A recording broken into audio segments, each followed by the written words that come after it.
Donc ça, c'est la première chose à faire. Je ne suis pas d'accord avec ce qu'on a fait au Tchad. Monsieur Idriss Déby était un dictateur qui est resté 30 ans en place. Monsieur Idriss Déby a été assassiné. Paix à ses cendres. En attendant, il n'y a rien qui obligeait le président de la République française à aller là-bas pour l'intronisation du fils Déby, général à 35 ans, je crois, parce que la constitution du Tchad prévoit que c'est le président de l'Assemblée nationale qui exerce le pouvoir dans le cas où le président de la République meurt. Donc je ne sais comment vous dire le dégoût que m'inspire de voir le président de mon pays assis à côté de ce type le jour où on l'installe. Et ensuite venir faire le mariole, comme ça a été le cas à Montpellier l'autre jour, pour dire « Ah ben ça c'est fini, c'est le passé et tout ». Non, c'est pas le passé. Tu y étais il n'y a même pas 2 mois. Donc qu'est-ce que tu es en train de faire là, une fois de plus? Eh bien, continuer pour que rien ne change en changeant tout. Le président de la République française, dont c'est pas le rôle, qui n'est pas le président d'une ONG, a réuni les sociétés civiles africaines. De quel droit? Pourquoi? La responsabilité du président de la République française, c'est de rencontrer les autres dirigeants. Donc de respecter les autres pays. Et de ne pas être à géométrie variable, un jour je te respecte, le lendemain je te traite de tyran et je fais venir les populations de ton pays. Qui a choisi les participants du sommet de Montpellier? Pourquoi on fait ça? Quand on est le président de la République française, on s'inscrit dans les relations internationales. Évidemment, la difficulté vient du fait qu'un jour il reconnaît tel régime, le lendemain il pleure dessus, et ainsi de suite. Tout ce que je vous dis là est d'une extrême importance. Nous ne pouvons pas nous fâcher avec les peuples d'Afrique avec qui nous avons en commun la même langue. Et donc nous devons inventer et être les garants d'une francophonie des peuples. Donc mettre en commun ce que nous pouvons mettre en commun. J'achève là-dessus. L'Afrique ne doit pas se faire voler le 21e siècle comme elle s'est fait voler. Le 20e par la colonisation et le 19e par l'esclavage. Par conséquent, il faut mettre sur la table les horizons du 21e siècle, l'espace et la mer. Partageons une université de l'espace avec ceux qui parlent la même langue que nous. Partageons l'université de la mer avec ceux qui parlent la même langue que nous. Parce que nous avons tous des intérêts communs dans l'espace et dans la mer. Et plus nous serons nombreux à défendre ces intérêts communs, ceux de l'humanité, plutôt que du premier arrivant, comme le proposent les États-Unis d'Amérique, plutôt nous aurons fait bonne œuvre commune, qui nous profitera à nous autant qu'aux Africains. Par conséquent, voilà ce que je peux vous dire sans entrer dans les détails des relations avec chaque pays. Et je voudrais terminer en vous disant que le Mali appartient aux Maliens, le Tchad aux Tchadiens et l'Algérie aux Algériens. Et que ça ne viendrait à l'esprit de personne de faire comme l'a fait le ministre des Affaires étrangères, il n'y a pas longtemps, en disant « Bien sûr, c'est à l'Algérie et à elle seule de définir. » Imaginez-vous qu'on fasse un discours comme ça en disant « Mais oui, c'est aux Allemands et eux seuls de décider. » On dirait « Ça va pas, non? Qu'est-ce qui vous prend là ?» Bien sûr que ce sont les Allemands qui décident eux seuls. Pourquoi vous êtes obligé vous sentez obligé de le préciser à propos de l'Algérie? Pourquoi? Qu'est-ce qui vous prend? Qu'est-ce que vous avez dans la tête? Qu'est-ce qui est en train de vous travailler que vous n'osez pas dire?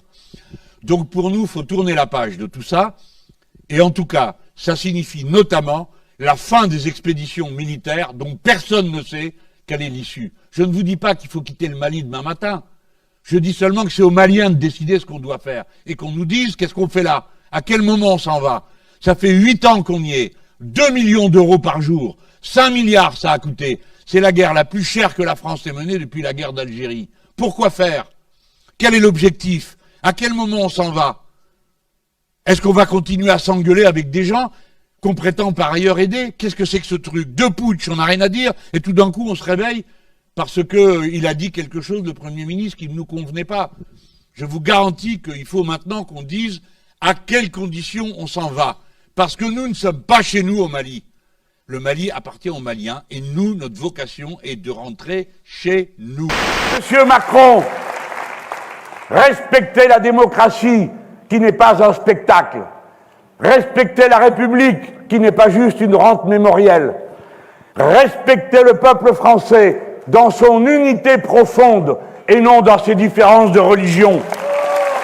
Respectez vos opposants, parce que c'est le premier devoir du plus puissant dans une démocratie.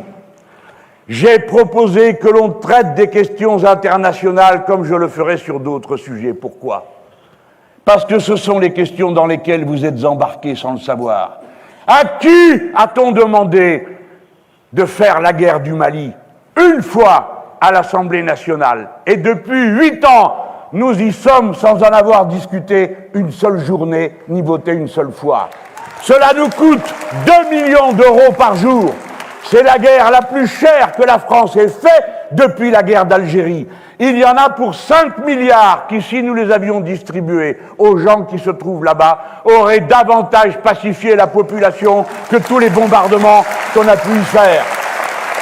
Et nous n'aurions pas perdu 50 des nôtres, sans compter les victimes civiles qu'on ne compte jamais et qui sont non moins nombreuses. Parce que on ne vous a pas demandé, et je veux dire en tout cas que pour moi, non, la Russie n'est pas un ennemi. Non, la Chine n'est pas un ennemi. La France n'a pas d'ennemis dans le monde. Elle a des intérêts, elle a des principes, mais je refuse qu'on s'embarque dans la guerre sans fin à laquelle on nous promet et dans laquelle nous sommes ridicules, comme nous l'avons montré en Australie, où l'on s'apprêtait à armer M. Scott Morrison et les autres dirigeants libéraux de l'Australie, qui, comme des cyniques, des menteurs, des truqueurs qu'ils sont, et de pauvres caniches de l'Empire nord-américain, au dernier moment se sont dédits et ont ridiculisé la France, qui ne méritait pas d'être traitée de cette manière. Mais tant mieux du moins, parce que nous ne sommes pas embarqués dans l'alliance des pays qui se trouvent là contre la Chine. La France est une nation pacifique. Et si vous m'élisez, nous cesserons les guerres. Nous demanderons à quelles conditions le Mali peut à nouveau appartenir aux Maliens. Et nous partirons le jour où on nous dira de nous en aller. Et nous souhaiterons bonne chance au peuple malien, qui est notre peuple ami, et qui choisira bien, comme il l'entend, de faire ce qu'il veut de lui-même. Ces questions, comme elles sont importantes, comme elles sont maltraitées, comme elles sont toutes rabaissées au rang d'un spectacle auquel on ne comprend rien, où un coup succède à l'autre. Un jour, on intervient, le lendemain, on insulte le Premier ministre du Mali. Un jour, on s'en va faire des gesticulations mémorielles. Le lendemain, on insulte le peuple algérien.